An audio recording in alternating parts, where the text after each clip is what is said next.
$315. That's the cheapest new bolt-action hunting rifle in America right now. The scope they bundle with it sells for $75. That's the whole scam of the budget rifle aisle. The rifle isn't the cheap part, the glass on top of it is, and the rifle takes the blame every season for a group the scope through. So, the ruler for this list isn't bench accuracy. It's reliability and hunting value over years. And one question decides every position. Does this rifle make you pay for optics twice? 5 rifles, worst to best, and the winner is not the one with the biggest name on it. Fifth, the Remington 783. And fifth here does not mean broken. Start with what it gets right, because the internet undersells it. It's an American-made bolt gun that moves in the low 300s new, and in the high 300s to low 400s at retail depending on chambering. It chambers everything a deer or elk hunter needs: 243, 270, 308, 30-06, 6.5 Creedmoor, 7mm 08, 350 Legend. Owner reviews consistently praise the detachable magazine and call the receiver embedding more rigid than the price suggests. And the design didn't come from the Model 700 at all. It traces back to the Marlin X7, and it shares no parts with the 700. That detail is the reason this rifle gets slandered. Search the 783, and you'll find people telling you it was part of the Remington trigger recall. It was not. The X-Mark Pro recall covered Model 700 and Model 7 rifles built between 2006 and 2014. The 783 uses a different trigger entirely, the Crossfire, a blade safety design that came over from the Marlin side of the house. The 783 has never been recalled, not once. The recall people are actually thinking of covered a different trigger on a different rifle. If somebody in deer camp tells you otherwise, they read something wrong and repeated it. What is fair to hold against it is the company, and this part is documented, not gossip. Remington Outdoor Company filed Chapter 11 in July of 2020 in the Northern District of Alabama. The company was cut into pieces and sold to 7 different buyers for at least $155 million. The long gun plant and the intellectual property went to Round Hill Group for about $13 million. So the rifle you buy today with the Remington name on the barrel is built by Rem Arms, which is Round Hill, and the 783 only came back into production in 2023. When hunters say they're waiting to see how consistent the new production runs are, that's community sentiment, not a documented defect rate. Nobody publishes those. But it's sentiment with a real event behind it, and on a list measuring how a rifle holds up across a decade. A factory that reorganized 4 years ago carries more unknown than one that didn't. The recurring owner complaint on the gun itself is the stock. People who've owned one describe the Fornd as flexible and hollow. One of them called it a pool noodle, and that phrase gets repeated because it matches how it feels when you press on it. That's owner language, not a measurement. It's fixable with an aftermarket stock or a bedding job, and now you're spending money on a rifle you bought because it was cheap. Which brings us to the scope and to the number from the top of this video. The packaged 783 combo ships with an optic that has no maker's mark anywhere on the tube. Owner reviews describe extremely short eye relief on it, which on a 30-06 is how a rifle teaches a man to flinch. Remington sells that same scope by itself for about $75. Now do the arithmetic that decides this whole ranking. A hunting scope you can trust for 10 years starts around $100. A Vortex Crossfire 2, the glass that comes in the factory combos from Ruger and Winchester and Mossberg, sells on its own in the 100 to 150 range and has been listed under $130. Rings and bases add $30 to $60, so a $315 rifle plus real glass plus mounts is around $480 before you buy a single box of ammunition, and that's with the cheapest scope on the list of scopes worth owning. Step up to a Vortex Diamondback Tactical at around $165, or a Leupold VX Freedom at around $300, and the cheapest rifle in America is a $600 rifle. Owners trying to identify that factory optic have posted that there are no markings on it anywhere. When a scope arrives with nothing on the tube, nobody is standing behind it. That's the trap, not a rifle that fails. A rifle that makes you pay the optics bill twice, once for the bin scope in the box, and again for the one that holds 0 in March. There is still a right buyer for a 783, and it's a specific one. If you already own a scope, a Leupold coming off a rifle you sold, a spare Crossfire in a drawer. The 783 is the most rifle $300 buys in this country, Buy it bare, mount the glass you already have, and you've beaten every price on this list. What you should not do is buy the packaged combo, hunt with the bundled optic, and decide Remington makes a bad rifle. That's the mistake this whole video exists to stop. If you're buying a rifle this year, subscribe. The rest of this is what nobody tells you before you spend the money. Fourth, the Savage Axis. And you need to know which Axis you're holding because there are two of them and they are not the same rifle. Savage relaunched the whole line in 2024 as the Axis II. 5 models, suggested prices from $480 to $689, most shipping with a scope mounted and bore-sighted from the factory. The lineup runs Axis XP, Axis II, Axis II XP, Axis II XP Hardwood, and Axis II Pro. Learn what XP means before you shop. XP means a scope is in the box. No XP means it isn't. Savage's own marketing director framed the line as the one that set the bar for affordability in rifles, which is a company describing its own product, and on the affordability part, the company isn't wrong. The old generation is finished, the new stock is a different shape, and the reason any of this matters comes down to one component. The Axis II has the AccuTrigger. The plain Axis, the cheaper one still sitting on racks at $400 and change, does not. That single part is the most concrete upgrade available anywhere on this shelf. An adjustable trigger the owner sets himself, with no gunsmith, on a rifle in this price class, changes how the gun shoots for a hunter more than any claim printed on the box. Owners say the base Axis shoots better than its stock and trigger deserve, and that the plastic feel and the creep in the pull are the first things they'd fix. The Axis II fixes exactly that. If the price gap between a plain Axis and an Axis II in front of you is $50 or $60, that gap is the trigger, and the trigger is worth it. Now, the thing that shows up in every comment section about this rifle, and I want it in the right box. There is no recall on the Savage Axis. None. The only bolt-related recall Savage has ever issued was for the B-Mag in 17 Winchester Super Magnum, back in August of 2015, and the notice was explicit. Only B-Mag rifles under a specific serial number were involved, and no other Savage firearm was affected. What does exist is litigation. There's been reporting on a lawsuit alleging a safety defect in the Axis II, including internal records that reportedly show the company identified a possible problem years before. That is an allegation made in court and reported by a news outlet. It is not an established finding. Savage has never issued a recall on the rifle, and a jury in Pensacola ruled in Savage's favor in March of 2024. A suit was filed. A jury decided for the manufacturer, no recall exists. Anybody using the word recall about an Axis is using the wrong word. Where the Axis loses ground is the same place the 783 did. The XP package ships with a budget optic, and owners are blunt about it. A Savage forum post about the 3-9 that came on an Axis package gun in 308 says flatly that it wouldn't hold point of impact. User report, not a lab result, and it's the report that repeats most. Worse for our purposes, the Axis II XP with that scope on it averages north of $520, which puts the scoped version outside the ceiling of this video entirely. Best trigger on the floor, same optics tax. On chambering, Savage covers the ground, 223, 243, 2506, 270, 308, 30-06, 6.5 Creedmoor, 7mm 08, and the straight wall cartridges, 350 and 400 Legend. That's a wider spread than most of this shelf, and the 2506 in particular is a chambering you don't find on budget racks often. The buyer for the Axis II is the man who cares about the trigger more than anything else on the rifle, and who is willing to skip the XP package to stay under budget. Buy the Axis II without the scope, put the difference into glass, and you own the best triggered rifle in this price class. Buy the Axis II XP instead, and you've spent $520 on a rifle, plus an optic that owners say won't hold its zero. Third, the Mossberg Patriot. This is the rifle most under 500 lists leave out, and they leave it out for a reason that's wrong. Read the manufacturer's suggested price, and the Patriot is disqualified before it gets a hearing. $515 for the synthetic, $15 over the line. Cut it, move on, next rifle. Except that is not what the rifle actually costs. The selling average sits in the low 440s, and it has sat there for a long time. $15 over on paper, $60 under at the counter.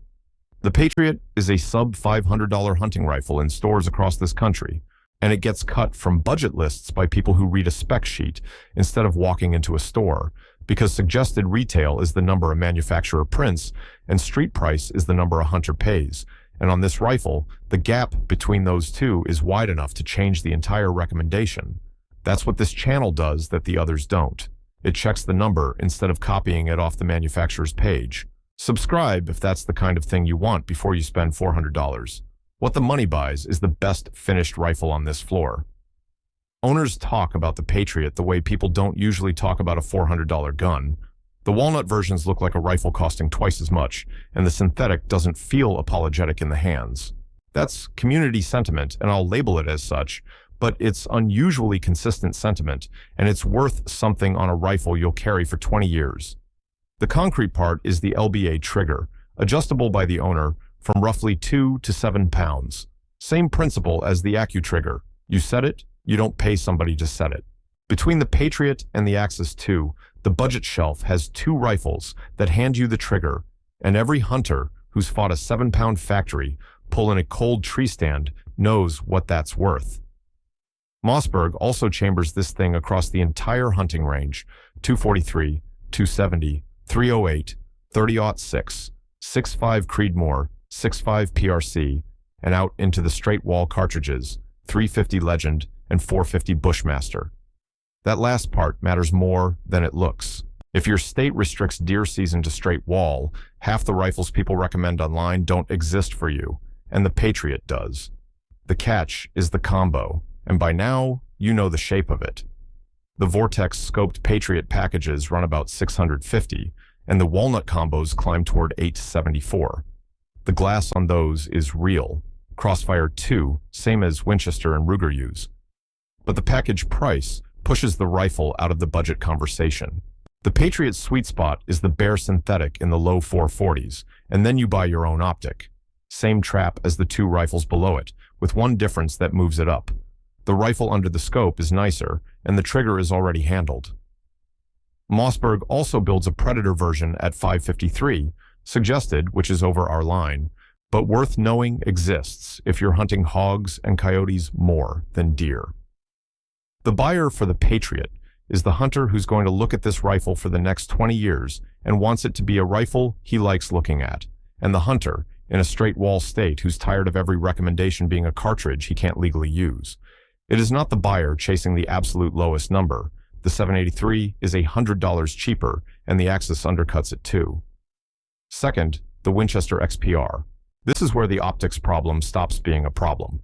The XPR is the modern budget descendant of the Model 70, and Winchester built it like a company that remembers what the Model 70 meant. MOA trigger, free-floated barrel, detachable magazine. Fit and finish that reads a full class above the floor of this market. You pick it up after handling the 2 rifles below it, and the difference is in your hands before you get it to your shoulder. Owner sentiment on the XPR is quiet, and quiet is the highest compliment a budget rifle can get. Every gun in this price range has a chorus attached to it. The Ruger has the magazine rattle, the Axis has the stock, the 783 has the pool noodle forend. The XPR doesn't have a chorus. There's no single part that owners keep coming back to complain about, which on a rifle built to a price is the hardest thing to achieve and the least likely thing to show up in a review, because nothing quiet ever makes a headline. Here's what moves it to second. Winchester ships XPR scope combos with Vortex Crossfire 2 glass, and those combos have been listed starting around $450 in 6.5 Creedmoor. That is not the unbranded bin scope. The Crossfire 2 is a real entry-level hunting scope with a warranty behind it, and one reviewer described it as better quality than scopes costing 2 or 3 times as much. Winchester has been pushing these packages hard, listing them as a 2026 show special on its own site, which tells you the company decided the combo is how it competes at this price. That's good for you. When the combo is a manufacturer's weapon, the combo is where the value sits. So run the arithmetic one more time, because this is the comparison the whole video was built to set up. $450 buys the XPR with the Crossfire Tsiatu, mounted and bore-sighted, one transaction, drive to the range. The 783 at $315 plus that same Crossfire 2 at 125, plus rings at 40, puts you at 480. $30 more, 3 trips, and a mounting job you either learn to do or pay for. Same glass on both. Better rifle under it on the Winchester. The rifle with the higher number on the tag is the cheaper rifle, and that's not a trick of accounting. It's what happens when a manufacturer decides to eat the optics cost instead of passing you a bin scope and hoping you don't notice. 3 guns on this list cost less than the XPR. The XPR beats all 3, and it beats them on money. Chambering-wise, the XPR covers 243, 270, 308, 30-06, 6.5, Creedmoor, the 350, and 400 Legend straight walls, and up into the Magnums, so there's no hunting situation in North America this rifle can't be ordered for. The caution is configuration, and it's a real one.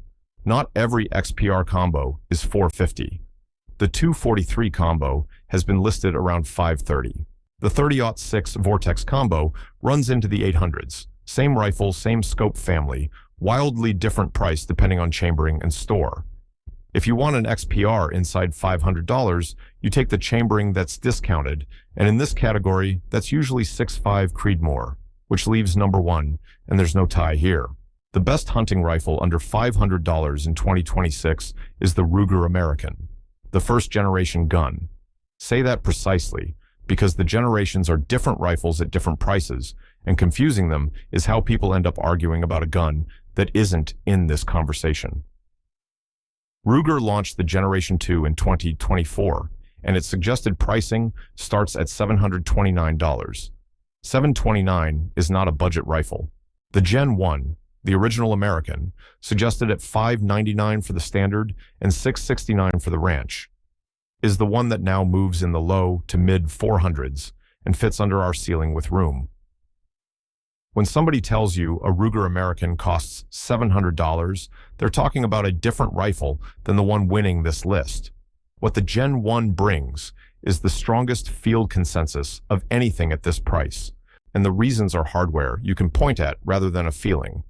The barrel is cold, hammer-forged, a process Ruger has been running on its rifle lines for decades. The action beds into a V-block, and that's the design choice most responsible for this rifle's reputation for shooting well, straight out of the box across a lot of individual guns. Sit on that distinction for a second, because it's the difference between a good review and a good purchase.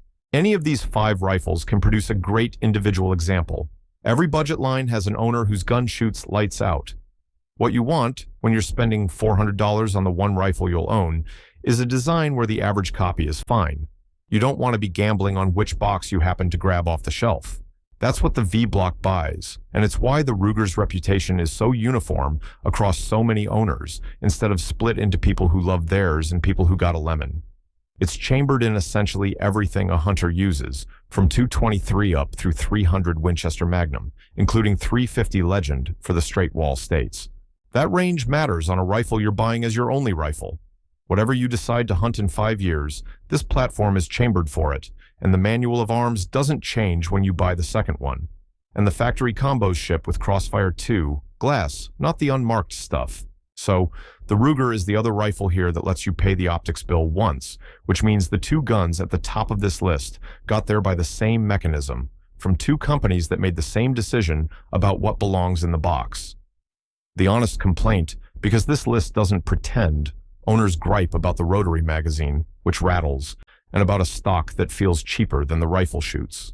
Both of those come from owner reports rather than any test. Both are real, and neither one has ever stopped a deer from dying. The magazine feeds. That's the requirement.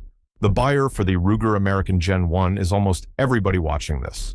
First rifle, one rifle, a rifle you hand to your kid in 15 years.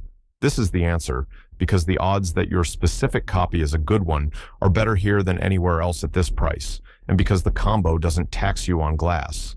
The buyer it isn't for is the man who wants the nicest looking rifle on the rack, or the man who's already decided the trigger is the thing he cares about most.